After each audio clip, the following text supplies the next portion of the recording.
Churches tend to neglect missionaries. They often feel like the commissioning service is at the finish line in terms of the church's role in sending and supporting, and not so much as really the starting point of that.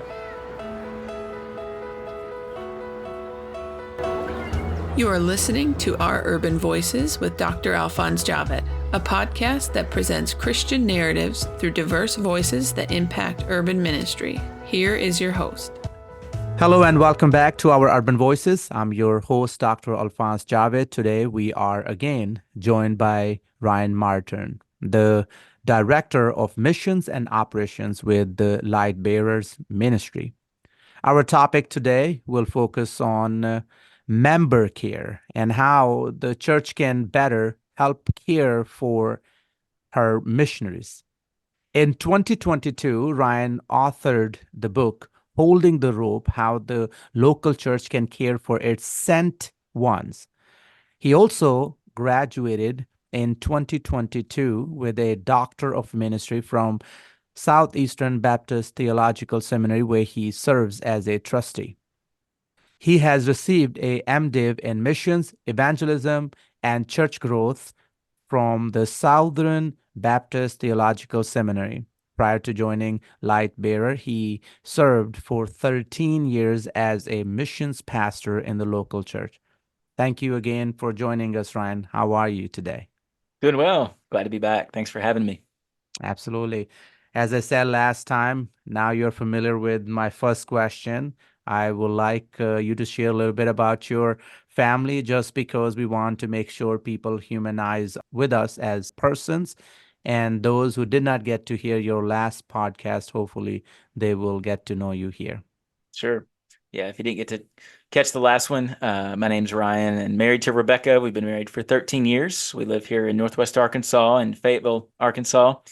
We have 3 kids, Hudson, Annie, and Hattie. They range in ages from 11 down to 6, and just enjoy life here in Northwest Arkansas. My wife and I both serve with a parachurch ministry that does residential discipleship with college students called Lightbearers. You can check out the previous episode to learn more about that ministry. But Rebekah served with them for 15 years. I've served with them for 4 years. Prior to that, as you noted in the introduction, served on the local church staff as missions pastor. That's awesome. Thank you again. What led you to write an entire book on missionary care? Why is this topic so dear to your heart?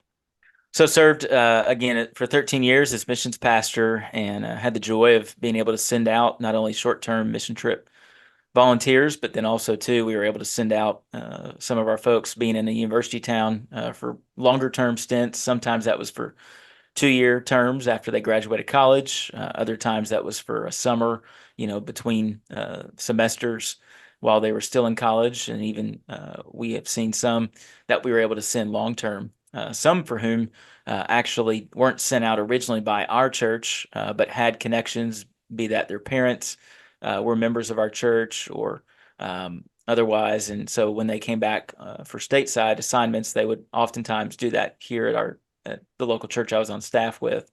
And they then wound up joining our church, and we would recommission them back out to the field.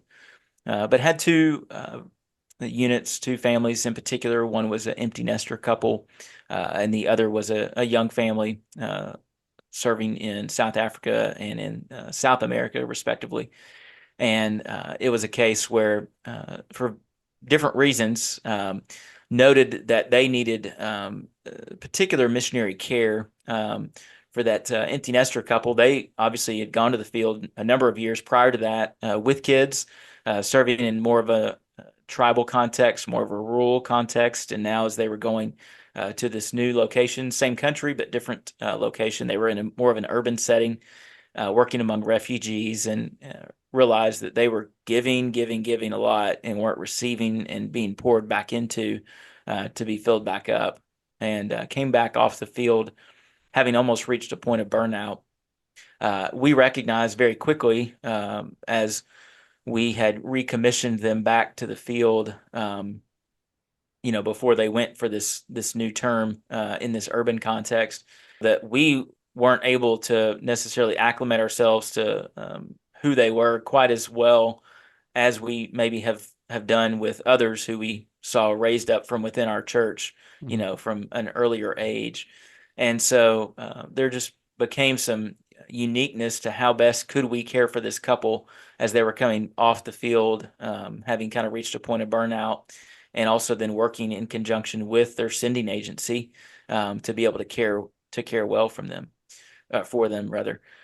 This other couple, in a different context, yet one of their daughters didn't acclimate very well to the field, and so they kind of walked through that. She wound up graduating high school, coming back to the States for college, and wound up it was a case where we needed to care for this family in a particular way as it related to their whole family with those variables in mind. And so in both of those cases, it was a case where we as a local church began to kind of sense that, man, we needed more tools to be able to know how best can we care for our missionaries, not just those that maybe have come to us later in their missionary term of service, but even for those that we are raising up from within and sending out, how can we care well for them and really have a healthy partnership between us as a local church, they as the missionaries on the field, and then the sending agency that they're serving alongside of.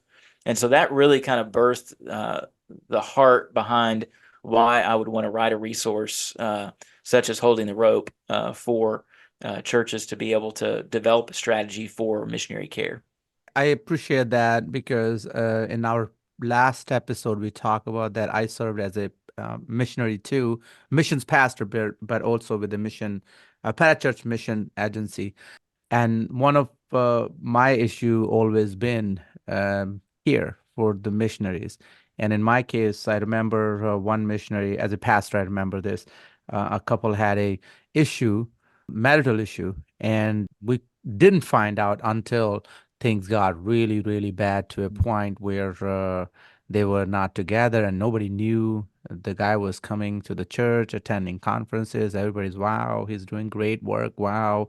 And then one day, it just in conversation here and there, it became evident that they are not together. Wife is in New York City, and he's in his mission field where he originally from.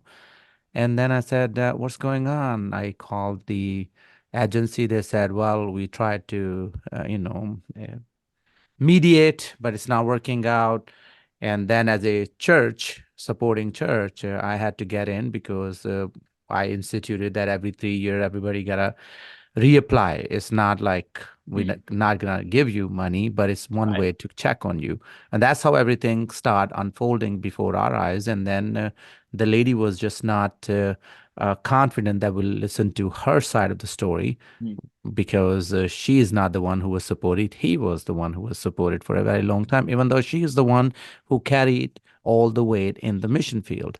And now we sat down with her, found out all this, and then it became very clear that the new policy that I introduced was accurate and appropriate because otherwise there's a disconnect between the church mission agency or parachurch ministry that is accommodating and the missionary and their family.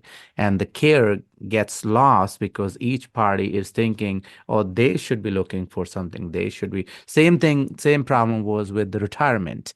Who is responsible for retirement? Right. The person who brings them in, the church who sends, or the agency that is later toward the end of their life with them. So I'm glad that you wrote the book. But before we get into the book, the title of the book has a very interesting quote behind it. Could you share why the metaphor of holding the rope is so important? Yeah, the title ties back really to William Carey, who on May 31st of 1792 in Northshire, England, preached a sermon about the need to take the gospel among the heathen, as he termed them.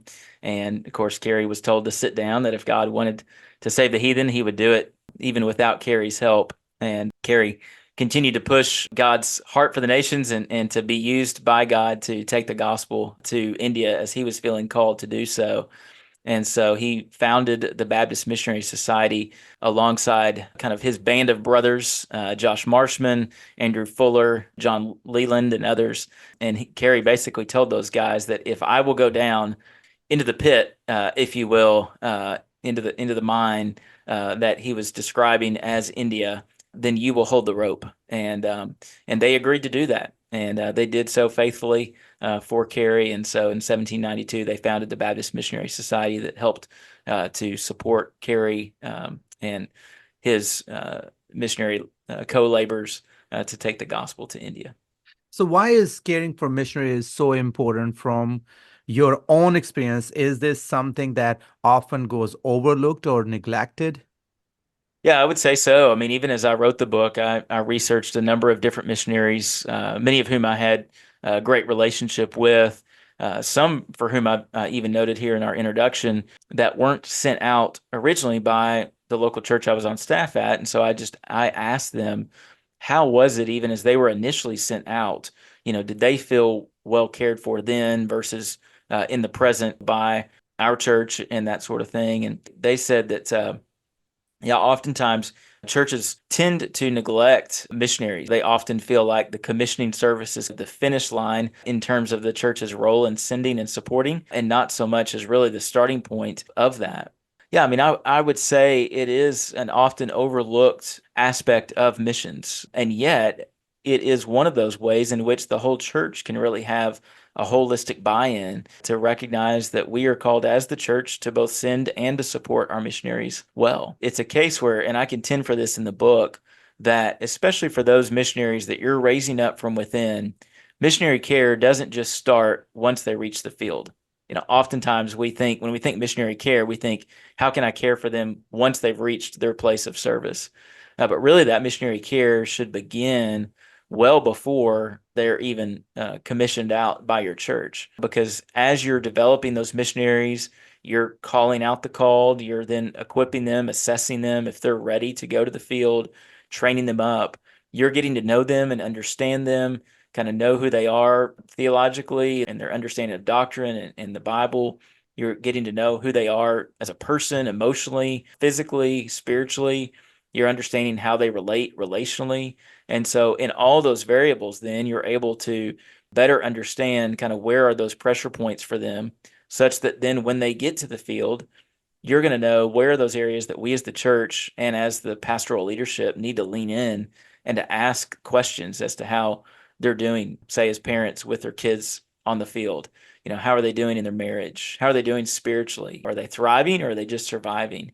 And then even taking those same components of their makeup and then pressing into those things as they come back off the field and using those as debrief points as they come back off the field. Because again, it's not in a positive way. It's not just that you're not just going to become a 747 kind of Christian that all of a sudden, as you go to the field, that you're going to be a missionary if you're not already doing those things here.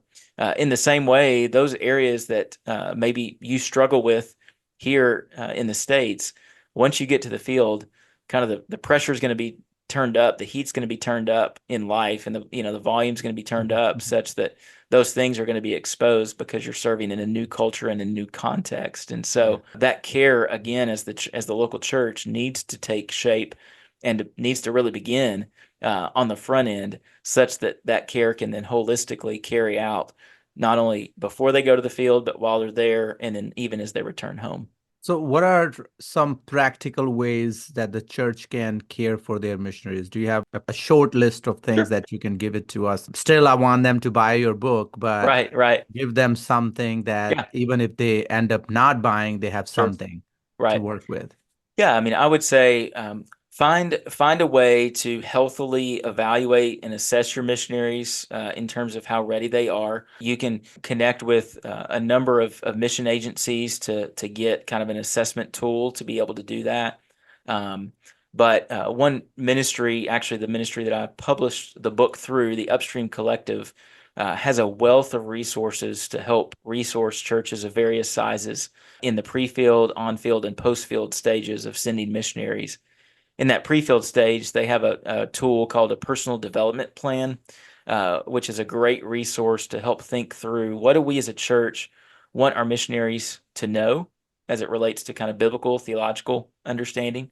What do we want them to be So again, the type of people we want them to be, and then what do we want them to do? So what are those practical things that we want them to be engaged with as we prepare and equip them to go to the field?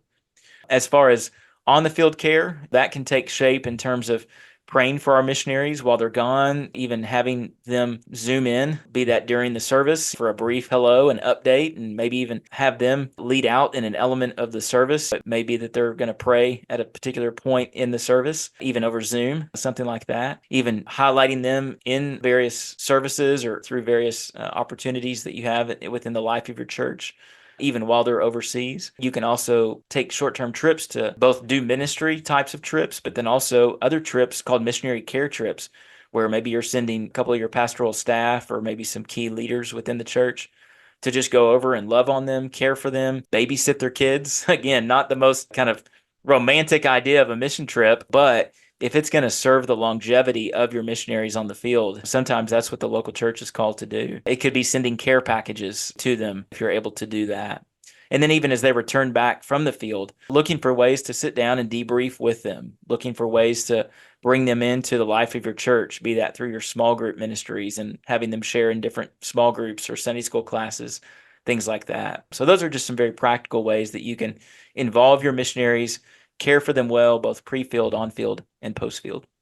How can pastors better help supporting congregation become aware of their missionaries' need? I would think, again, getting to know your missionaries, it's a case where, especially if you're a new pastor in your church, getting to know your missionaries, you may come in with previous connections of mission partners that you've previously got connections with, but step in as a learner, get to know those missionaries, find out where they're serving, what they're doing, and build good rapport with you and the other staff who are helping to oversee missions from a leadership standpoint, be that dedicated staff member or a missions committee. But if you're a seasoned pastor within the church and you're helping to build out a missionary care strategy for your church. Again, I think getting to know your missionaries is going to be first and foremost, but then also too, I think looking for ways to bring those missionaries before the body. So such that they're not just a name on the page. So your church doesn't just need to see those missionaries names when it comes around on to vote for the budget. Look for ways that as you're building out the order of service week after week, maybe that you're praying for a particular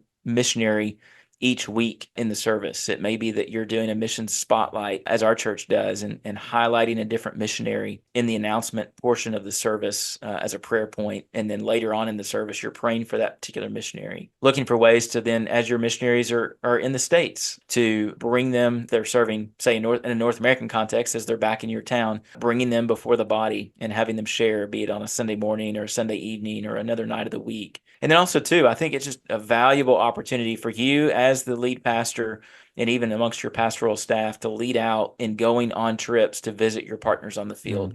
That's going to be a boost of energy and just confidence and just really a valuable kind of affirmation for your sent ones to see that you're not just sending members, but you yourself are leading out in that and going to visit them, to see their work, to encourage them, and to look for ways that you can serve alongside them. And that's going to only, I think, help bolster just that heart, that sent nature and that sentness and that identity of being a sent one and being a sending church and supporting church as you, the lead pastor, are leading out in that. That's excellent. Actually, all of those comments, I was putting that down on a piece of paper because those are really important steps for churches who have established churches, but they're trying to create a department or trying to create that space for missionaries. And you have also spoken into the life of a pastor who's coming into a church who already has a built-in system supporting missionaries as he casts a new vision and try to navigate that missions environment.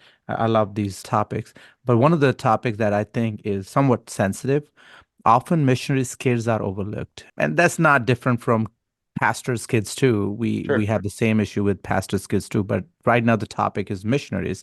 So I was wondering, what's your review on that? How do you see that? It could be spiritual abuse, emotional abuse. It could be anything. Basically, the idea that they suffer abuse of many kinds, and sometimes that comes from being in the mission field or things that they encounter there, or perhaps it's the neglect part that we talked about earlier. You brought that earlier, the idea of neglect. They feel Right. neglected, right? That's why the care is there. So hmm speak into that Yeah. idea of missionary kids being neglected or overlooked. That's an area that I touch on in the book. I don't dedicate a whole chapter to it, but a section of a chapter to the fact that missionary kids are often overlooked. Many a times we see that mom and dad are called to the field and the kids are just kind of in tow, so to speak, going along with it. But I think certainly as you're raising, I think, again, I'm trying to connect the dots and see that there is a missionary care thread and string that runs from pre-field, on-field, and post-field, such to help mitigate abuse that missionary kids might incur, or even just the neglect that they may often face. I think as we're raising up missionaries to help the kids, if they're believers, certainly to see their role to share the gospel alongside mom and dad and look for ways that they can be incorporated into the ministry.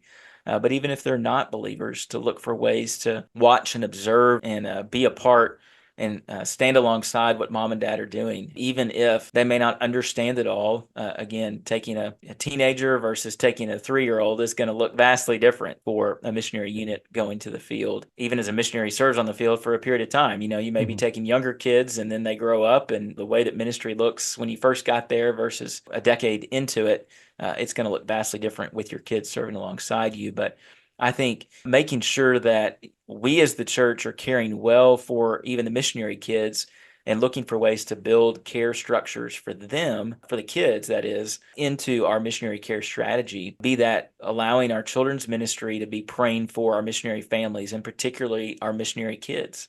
Be it our student ministries praying for our missionary kids and making sure that as we send teams to serve alongside them, we're sending families that are bringing their kids along as is appropriate, depending on the context and the place of service, such that those kids can rub shoulders with the missionary kids and just help breathe life into them, because those missionary kids are oftentimes alongside mom and dad having to learn language, having to acclimate to culture. And so to be able to just speak in English and be able to just talk about things of excitement and culture within America they were used to and accustomed to before they went to the field can be a huge boost, not only to that kid, but also to the family at large. But then I think tragically, some of your question obviously is getting towards just the physical abuse that at times missionary kids have suffered very tragically on the field, be it by teammates, be it by even nationals that the missionaries, the parents have built relationship with, and just tragically things happen in that regard. And so I think we as the church need to be well informed with, and I think part of the care strategy needs to be how to deal with caring for our missionaries in crisis situations. Again, I would point you to the Upstream Collective's resource on that, how to care for missionaries in crises. They've got a good tool and resource for that. But I think even as local churches working with your missionaries sending agency, for Southern Baptist, oftentimes that's the International Mission Board, or it could be another agency like Pioneers or others, and working with their missionary care personnel to say, okay, how can we work hand in hand to make sure that we're caring well for our missionaries, not just in kind of normal circumstances, but to be ready in the case of a crisis that we can care well for them. As I think about kids, here's my view on kids and youth. I think sometimes we isolate ourselves to the United States, what's going on in a local church context. So every church is talking about, oh, look at what's going on in our country, or look at the school system, or look at that idea of morality and identity crisis, and so forth and so on. List goes on and on. So we take them as a subject that we need, or subjects that we need to discuss as a family, local church family. But then we forget that right now it's not limited to the United States. All these issues are also part of the global community. So I had this recently, this year or last year, we had our missions conference in my church, and the question was asked because of this same reason. I asked the question, and the answer was, you think kids are on those TikTok and those things here? Overseas is the same thing. It's the same issue. It doesn't matter where you are. You think they are into shoes, Jordan or whatever other brands they are using, it's same thing over there too. Whatever we think we are dealing with, they are dealing with that too. And now multiply that with missionary kids, Right. what they're facing. They are representing America, so they're still from here. Right now, I'm just putting them, just the Sure. American missionaries I'm talking about, or Western. I can expand that to Western missionaries. So when Western missionaries are in third world countries somewhere serving, whether Asia, Africa, the Middle East, they are Americans, so there's already people going to gravitate toward them just Hmm. because of Americanism and what the way people perceive America. Right. And then you have all these pressures that American youth faces here, they will face there. And then you got the additional pressure that comes from the local youth and local wannabe culture.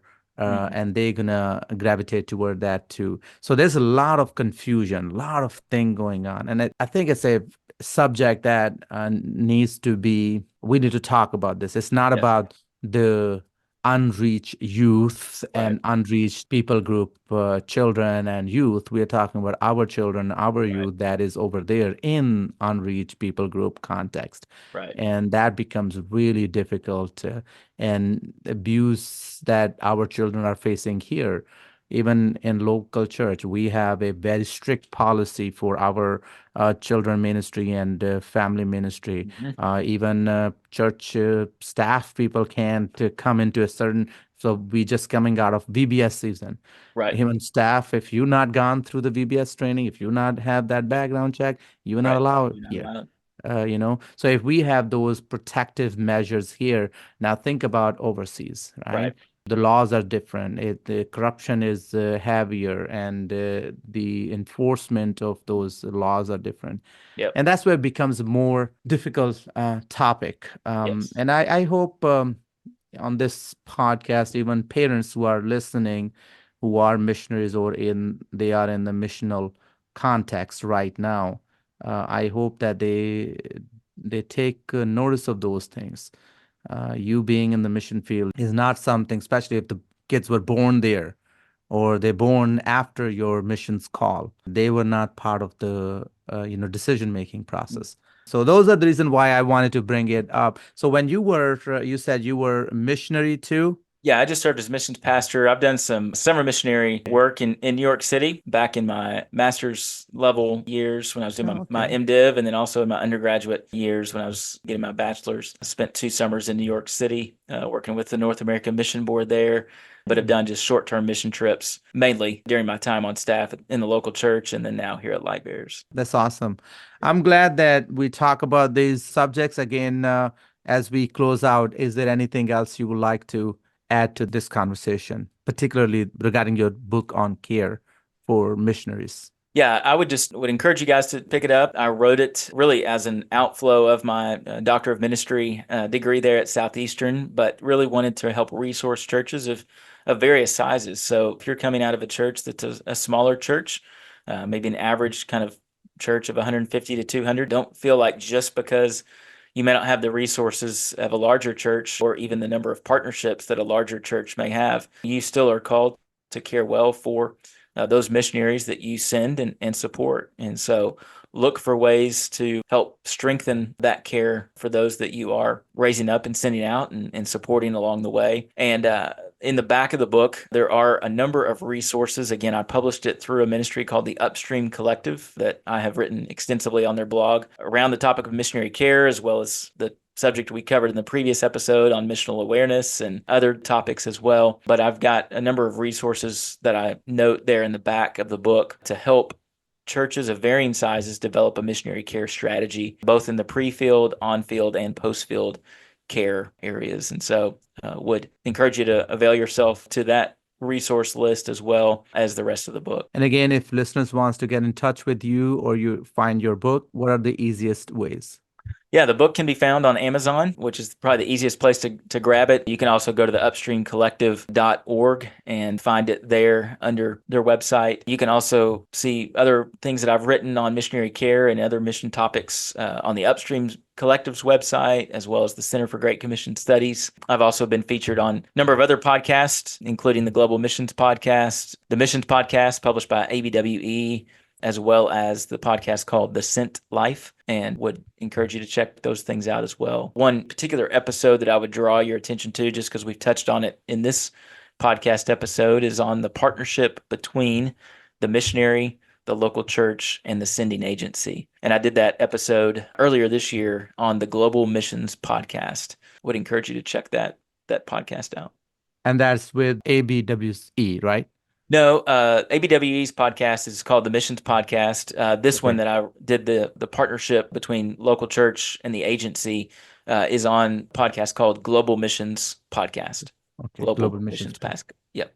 Perfect. We'll add that into the description as well, and people can find that on our website, also our podcast website, oururbanvoices.com. So as last time when you were here, we talk about things, and then toward the end, I asked you to tell me a joke.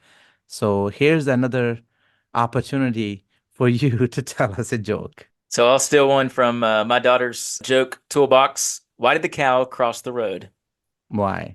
To get to the movies. I love this one. So now I have two jokes that I learned from you, and I need to teach those to my daughters. My twin girls are 3, so now they make up jokes. Yes, I know the feeling. Yeah.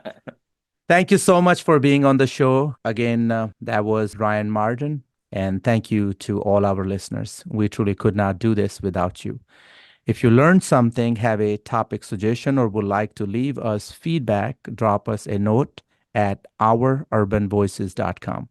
Be sure to subscribe to the show and leave an honest review wherever you listen to your podcast.